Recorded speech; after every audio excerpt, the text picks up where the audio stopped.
Welcome back to the channel. Today we have a 1970 something HZ Holden Ute.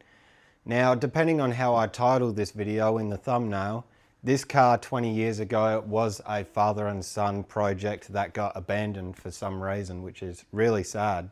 After that, it got sold to a panel beater, probably a panel beater much like myself, and it sat with a tarp on it until the tarp disintegrated. After the tarp disintegrated, this car and two other cars that I bought completely filled up with leaves, and both the tarp and the leaves have essentially destroyed these cars. Looking at the roof of this car and several other places, you can really see how badly kept this car was and how it led to its demise. Is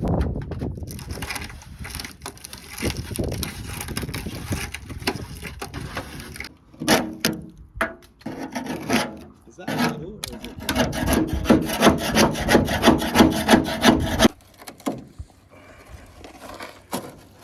Oh, Jesus.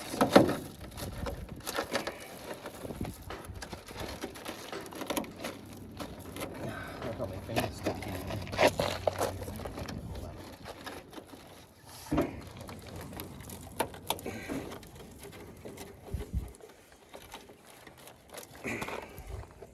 So it's a pretty strong repair then. Yeah, it's not about, the bog's starting to fail there. I think I might need a pry bar. I think you need an angle grinder. No, I need a pry bar. There we go. This has cracked the bog. Oh no, now I have to fix it. I think they've welded it at the top. I think that's the problem. Kick it in. Yeah.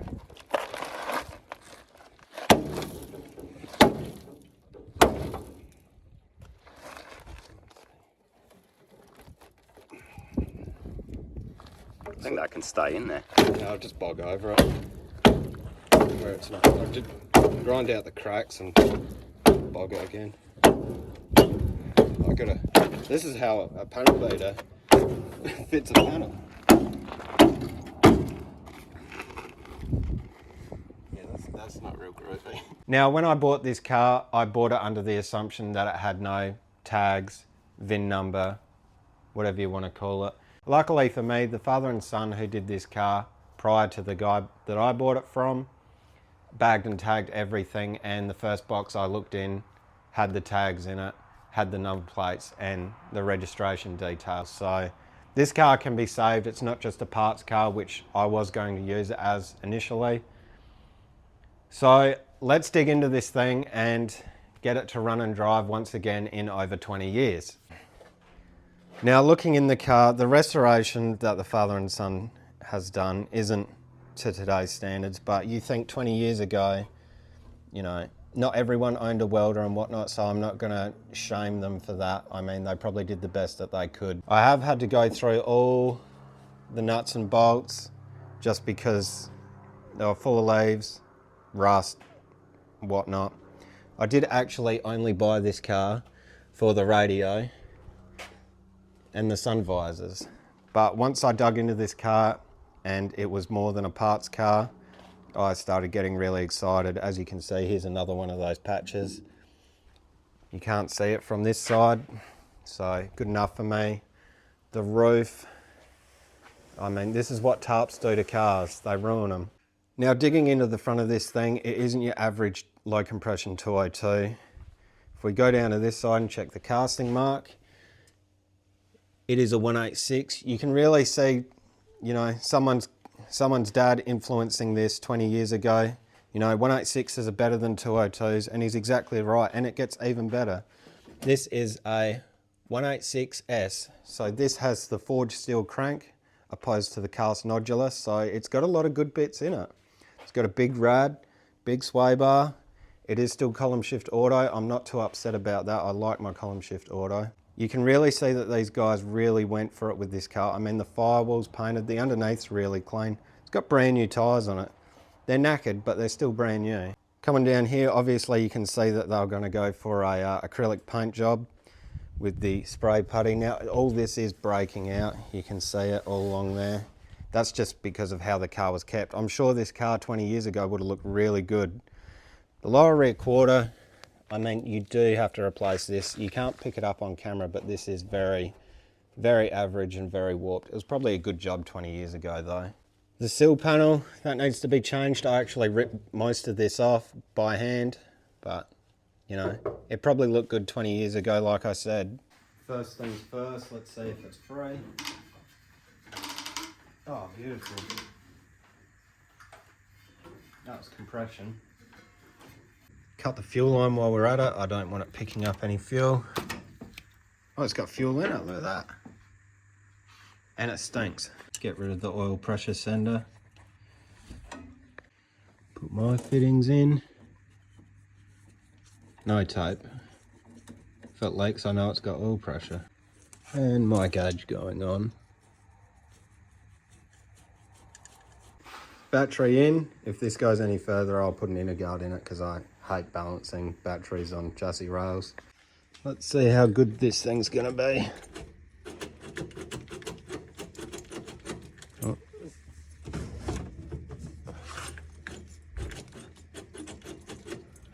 Got nothing. Okay. Alright. I've got power going here. Yep. What about this guy? This is the starter trigger wire. It should flash when I turn the key. Yep. Oh, here's it.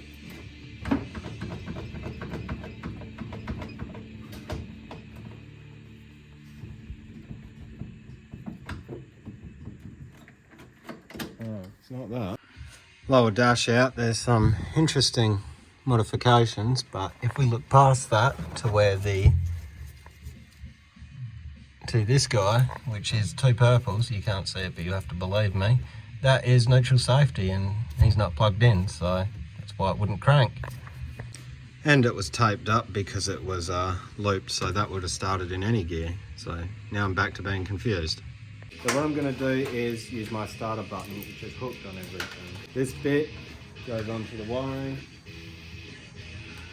The purple wire that triggers it to start, like that. And this goes onto the positive on the battery. But the starter isn't doing starter motor things. I don't understand why you're not working.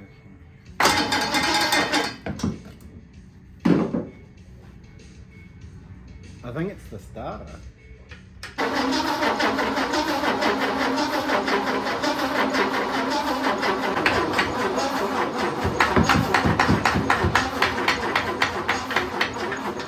Moving oil. Wow, it's moving oil really good. Watch that line.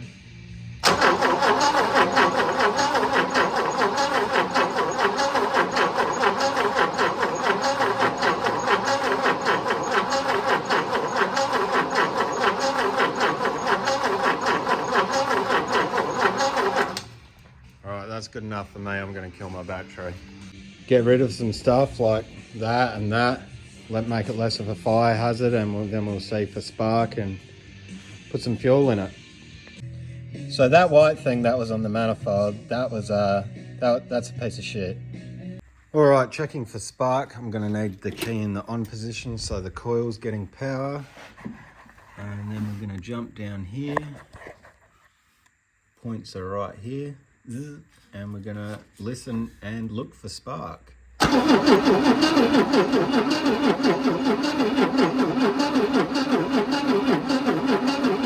we haven't got it.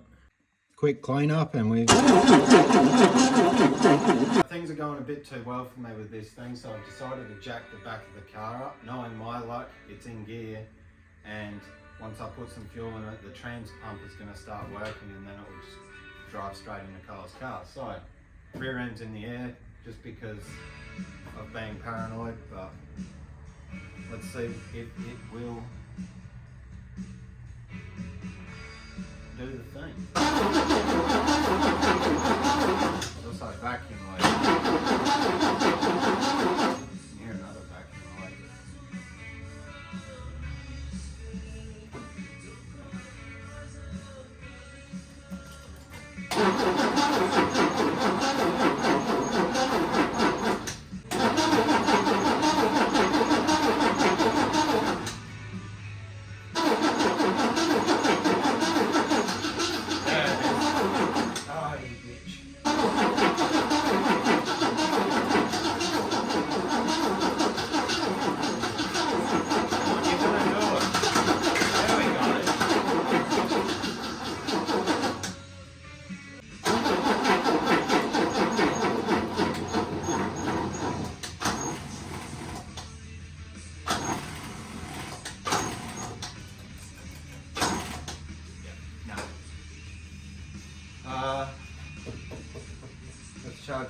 batteries, I'll change the starter,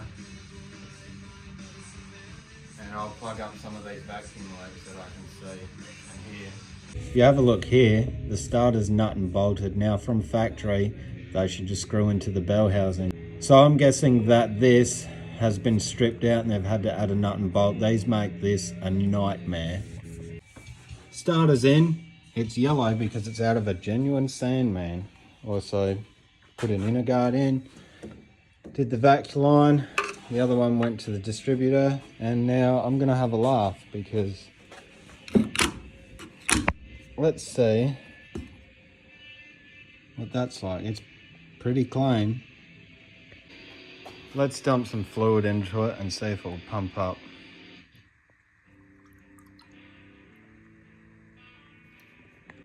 Now I'm going to slowly press the pedal. Oh, that master cylinder's seized.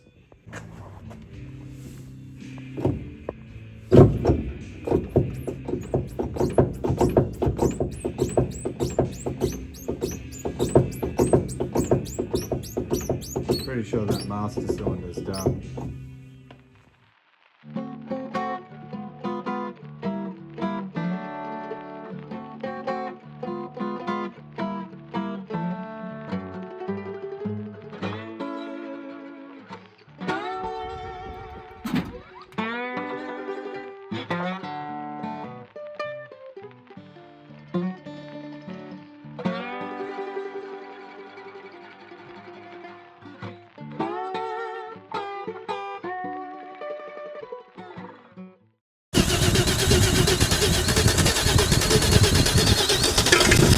There we go.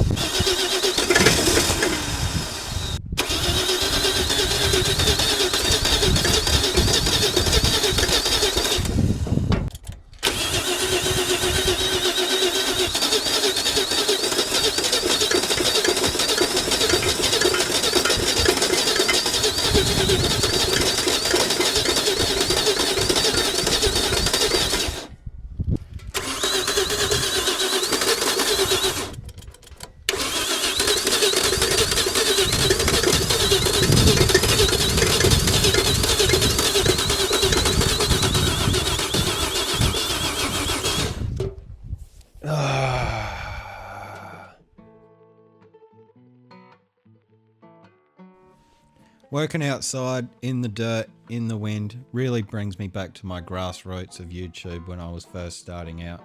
You know, before the millions came in and the fancy sheds and lifts and all that sort of stuff.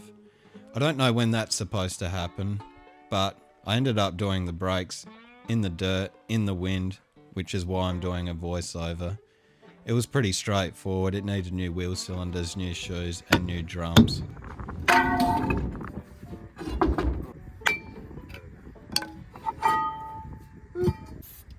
Now when these are empty, it's a good idea to put a dent in them to get a bit more life out of them. Small shoe at the front. These drums have seen better days. They've got deep grooves in here, and these shoes, they've definitely got their money's worth out of them.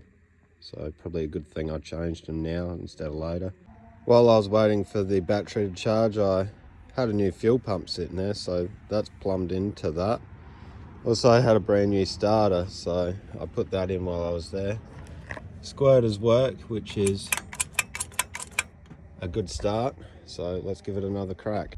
Grasping at straws, I checked the rotor cap and checked it, and sure enough it looked like this.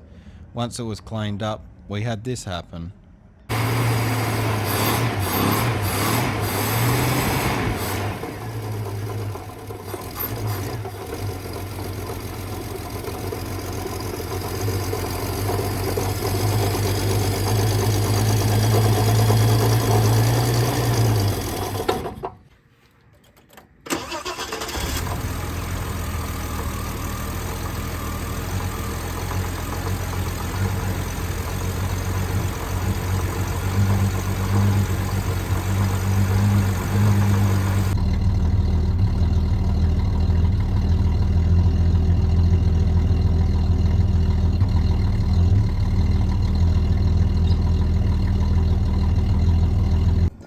as you can see,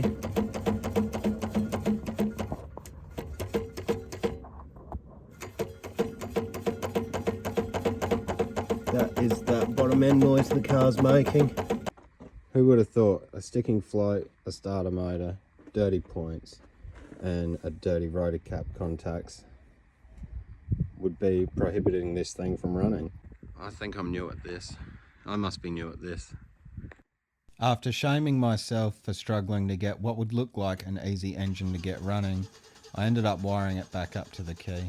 In all honesty though, I don't think the car firing and then me adding more fuel when the battery was dying was helping the situation, which is why in the end I hooked up the fuel pump. Now that the car runs though, I probably shouldn't run it with whatever's going on with that harmonic balancer, and I should fix that.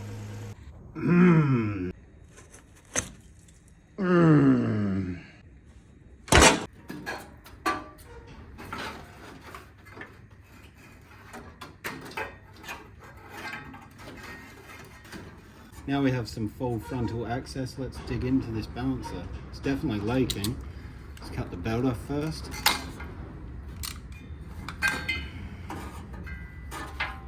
That was almost ready to explode. Was waiting for it to hit my legs when I was running the car, but never happened. Definitely got movement there. The seal is leaking, so let's pull it off.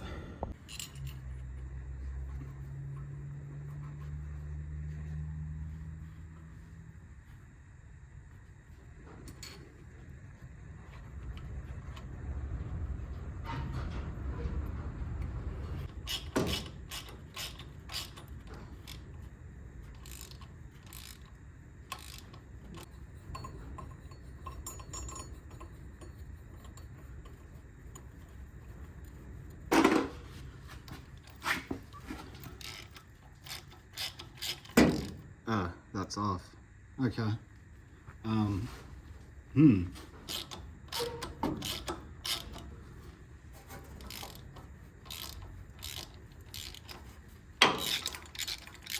we go. Yep. The Woodruff key's still there. That timing seals. Yes. Well, that's meant to be sealed in there. Oh, that's... What's that?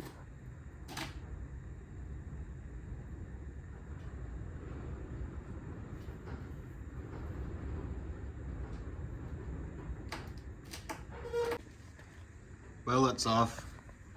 This doesn't look too flash. I think that was chewing out that timing seal and caused the leak. I haven't got parts to fix that, but I do have brake lines and a master cylinder, so let's get under the car and do these, and we'll verify what diff gears I've got. Now it says on the tag it's got 3 5s on it. It says GU7, so now I've got to wiggle my way up the get the camera. 3 5s. Let's hope these brake lines crack. Oh jeez. Oh, that's not very groovy at all. Oh, they're just rounding off.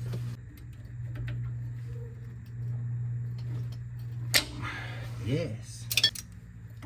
Let's try this spanner. 1, 2, 3. Are you joking? There we go. That's perfectly fine to use. If I can get a spanner on it, it's still good.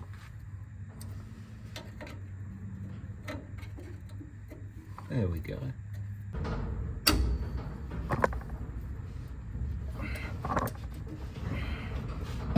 Oh yes. Oh no.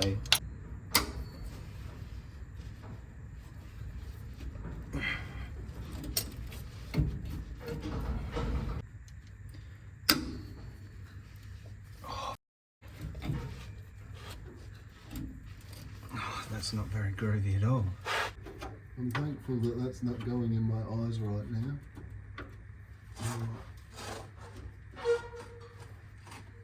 And it's rounding instantly. No. Oh, thank you. Thank you. No dirt in the eye. And a brake line off.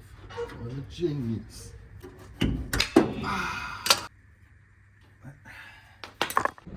At least I don't have to put my mouth on it to see that it's blocked. We even pulled some thread there. Beautiful.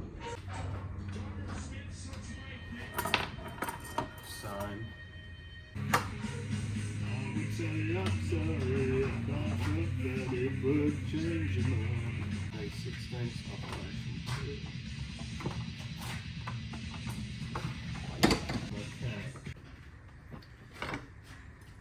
Back under the car. Oh jeez, that's not doing anything.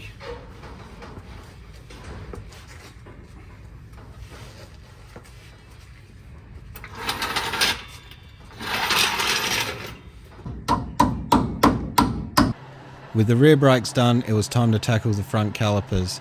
Off camera, I did pull the blade screws to make sure they were free, and unfortunately on the passenger one it did pull some thread, but it still tightened up, so I decided to pursue with it.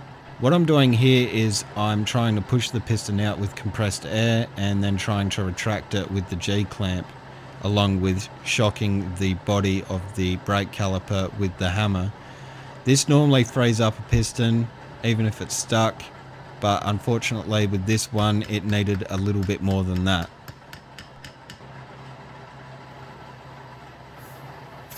I've been working on these calipers for a couple of hours now and not either one has budged. Now because this is an Australian will it run, I can't go down to the nearest O'Reilly's and pick up a brand new set of calipers, so what I'm going to do is get this funnel that does fit, and I'm going to get ATF and stick it in there. They use it for pistons in engines. Why can't I try it in here and try and free these up? In theory it should work. The only problem will be is getting the ATF out, which at the moment I'm not really worried about. While the calipers sat overnight, I got reminded of a tool that was fashioned exactly for this instance. Beautiful. It's like a new one. It probably won't win any Nobel Prizes, but it certainly helps push the piston out. What it is the metal part at the end of a brake hose connected to some fuel hose, which now identifies as high pressure hose, with some hose clamps on either end, and you put your blower in the other end. And it works a little bit better instead of jamming the blower in an old brake hose and pushing all the air out the sides. Now that I've spent way too much time talking about the tool, it's time to talk about what actually happened on your screen. The driver's side caliper piston did push out and pushed in quite easily that morning, so the trans fluid did work. After that you would have seen that I thoroughly irrigated all the ATF out of it with brake clean and then hung it up to, drip the rest out. Unfortunately, that's where the good times ended for that day. The passenger caliper did not want to play ball.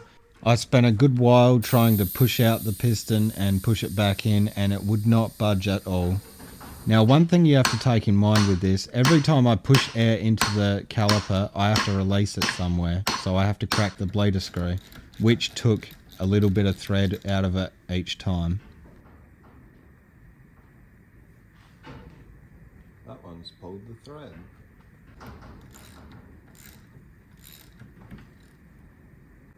I managed to put the other bleeder in there, which pulled up like it should, but it only did it for a short amount of time, so it did end up pulling more thread. It was one of those things that was inevitable.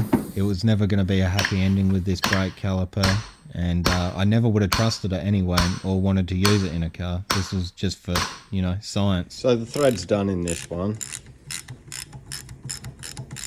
Didn't see that coming. New left-hand caliper. Let's see if this bleeder comes out nicely.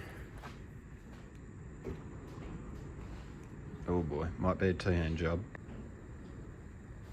Oh, thank you.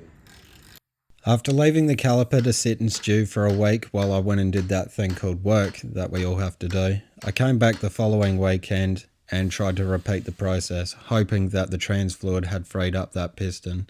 But unfortunately, this thing did not give me any love at all.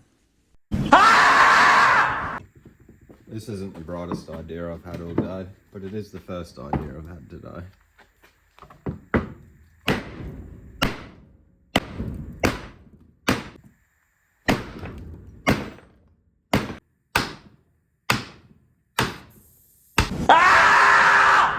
Moving away from the brake caliper seemed like a good idea at that moment. The hammers were only getting bigger and my patience was only getting shorter. Before I walked away from it though, I did mix up a concoction of WD-40 trans fluid and brake cleaner and shoved down the guts of it. After that I set about looking into the cooling system on this car because it looks very problematic. Holy Jesus! What is that? When I pulled the water pump off this thing, I noticed that the block was still full of water, so that wasn't alarming at all. So I decided to give this thing the best flush out a garden hose could give it, and then clean up those gasket surfaces ready for a new water pump, thermostat block and thermostat. The thermostat and thermostat block I'm choosing to use for this car comes from no other than a seized 202 from out in the paddock. In all honesty, I think whoever had that engine before me gave it some love because the housing was a Kilkenny castings and so was the block. Although it looked like it had minimal use, it did need some cleaning up on the mating surfaces, which I did with some 240 grit and a straight edge. Gotta do something that doesn't consist of losing it over stuck brake calipers. Why isn't this bolt going in? I think the old fella and his son replaced the water pump and the thermostat 20 years ago when they had it because a couple of the bolts weren't correct, so I went and sourced the right ones out before I put this all together. And then it was just, you know, some aviation sealant and then send all the bolts home. Thermostat 160, so it'll come in a little bit earlier. Not too upset about that because this thing's probably going to overheat. Cut this guy off. There we go. That's still in there. Fantastic.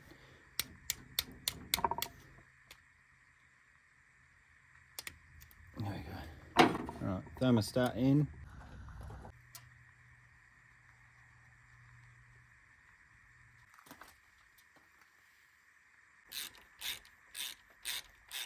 Once everything was in its home and the aviation sealant had tacked off, it was time to tighten everything up, and that was done. And it was time to enjoy the left-hand caliper again. Wow, this is bad.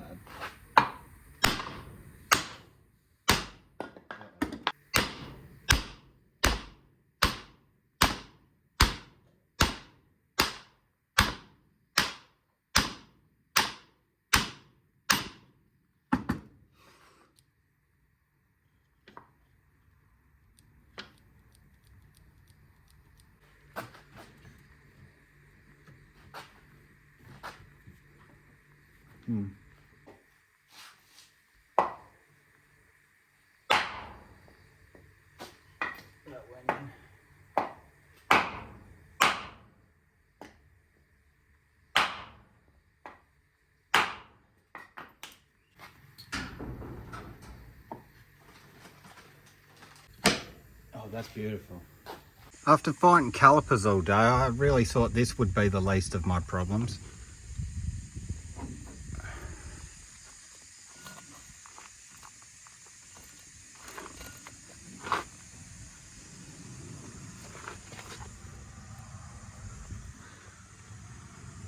Look how taut that is. Well, it's not now. More would have been nice.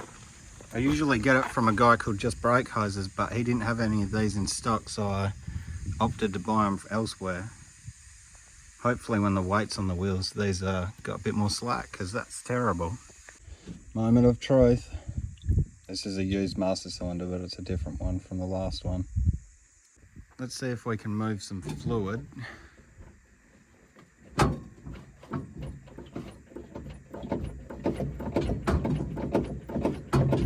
It's not doing jack. Had an airlock.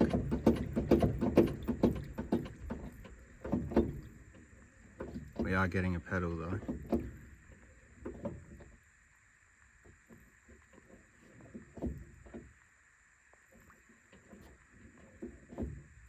It's not actually moving fluid to the front, it's moving it to the back.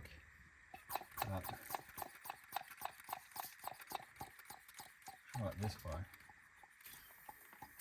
It's exactly what I wanted it to do. Thank you. It's very strange. Still got to bleed it some more, but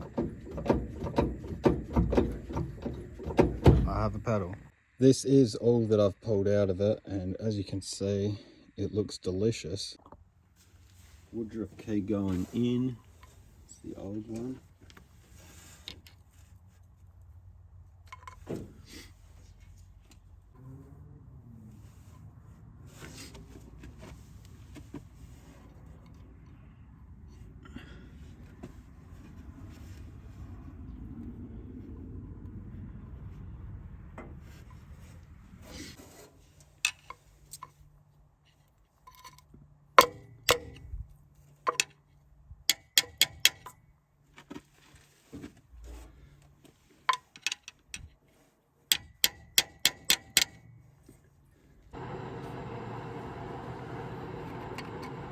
Oh,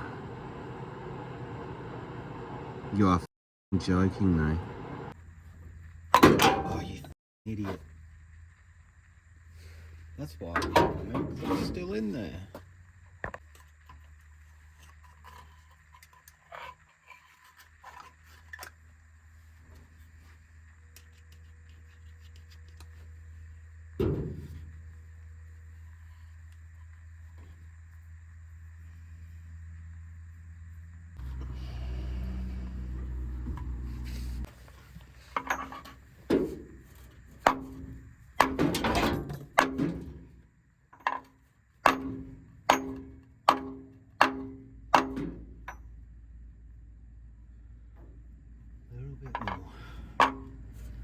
This is awkward.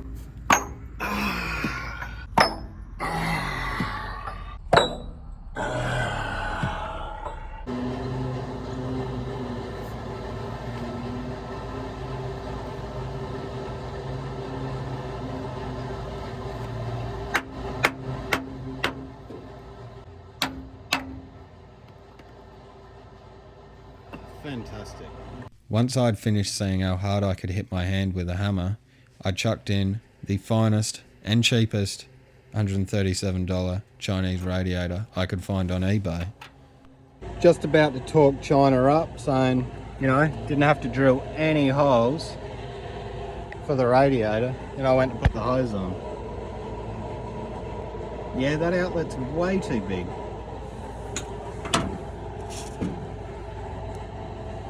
Yep. Nice. Send it home with a bit of this. Then the hose on. Ah, don't do that, please. Get on there, get a dirty job.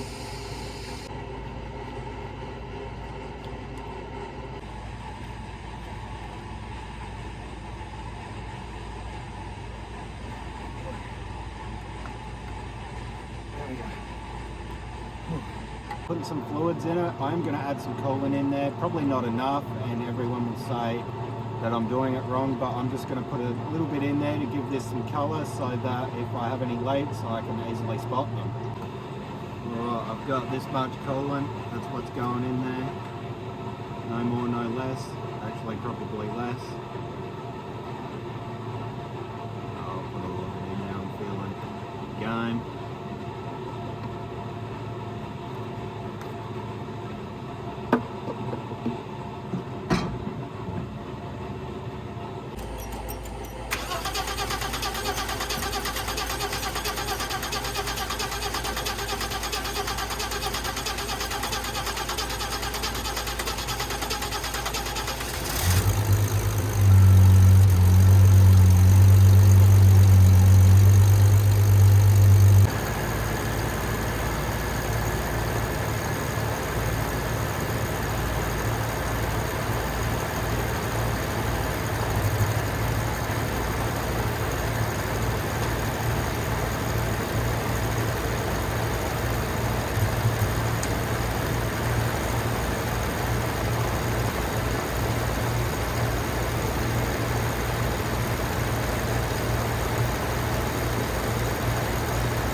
It was not all right.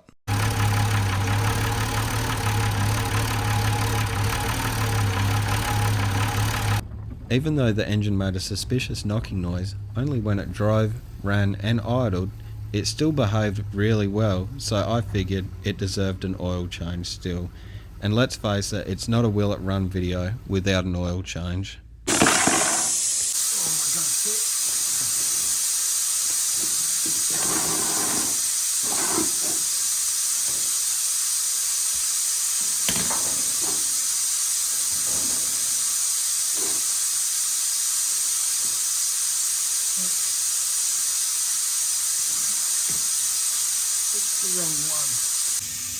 Drain at the back. The back. Does that mean it's a Piranha Sump? Asking for a mate, obviously. That was about as tight as the sump was. I'm not lying.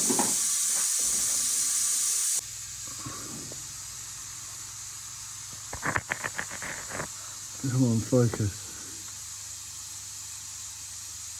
Oh, what is that? That came out the engine. What the f is that? There's more of it in there.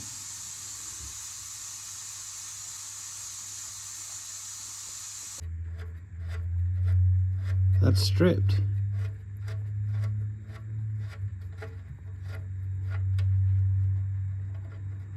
And the wet bolt is the one that come out. That's an original. I did wonder why the sump was loose. Oh my god, that's not good at all. So I've got a plan here. It's not a good one, but it's a plan. And this is what the plan looks like. Thread and all.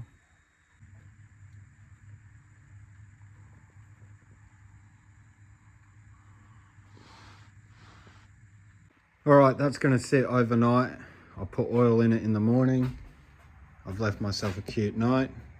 Now, if you think this isn't going to work, I've kind of already done the same thing in the air cleaner. It's a rubber grommet with, JB weld there, and it's survived, so far. So let's see how this goes in the morning with some oil in it. Good morning. Let's put some oil in. I've not forgot. Spent the night thinking about that noise, just trying to work out what it is. Now, when you rev the car, it doesn't get louder and more vicious sounding, so I'm kind of confused where it's coming from. Maybe this will dilute it. I did wonder if it was the balancer, but if it was the balancer, it would have got louder as I was giving it more revs, and I gave it all the revs yesterday and it didn't get louder, so I don't know.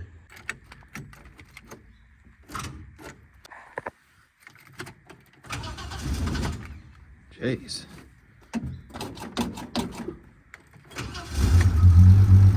You're kidding me. Playing around with the timing and whatnot, but you can really hear it now.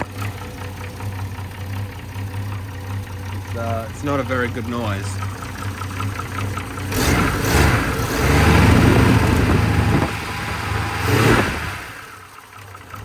It doesn't rev up with the car though, so I'm a bit lost if it's a lifter or a... I'm sure it's not a bottom end noise. It probably is.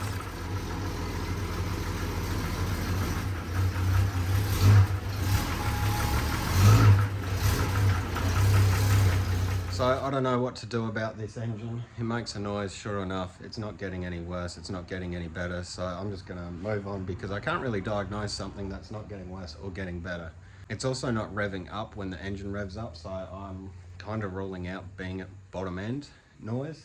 So I'm just gonna move along and I'm gonna get the brakes to work a little bit better. For this one, I'm using my SP Tools brake bleeder kit. I normally shy away from using this and rather use my hand pump or the two-man brake blade, but for this one and a couple of other cars I'm doing in the background, I'm choosing to use this purely because with the two-man brake blade I'm not seeing any gains. My legs aren't getting any bigger, they're just getting sorer, and it gets a bit old doing it weekend after weekend bleeding brakes. So for this one I'm cheating a little bit. Alright, so this was the one that wasn't moving fluid. One of the ones. So let's see what happens. Oh, an idiot.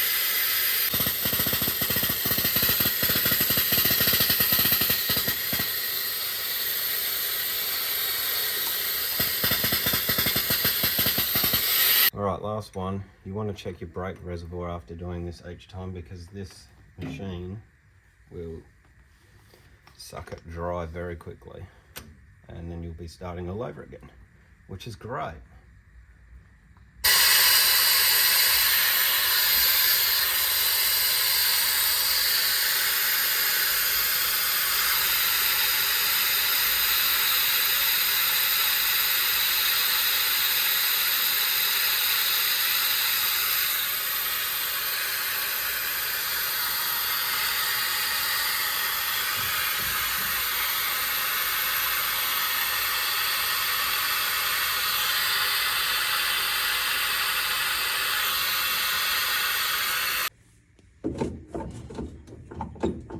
I'll call that good for now. This was the trouble caliper, and as you can see, oh, there we go. It does move, just when it wants to. That definitely doesn't need to be rebuilt. Sump bolt check, looks pretty good to me. So what's in store for the Ute now? Well, to start off with, I'm going to be retiring that radiator that I'm leaning up against for a real seat. I don't know what kind of seat it is, but it's vinyl, so I'm guessing it's old. But other than that, I'm going to use it around the place, see what that lifter tick ends up like, and then take it from there.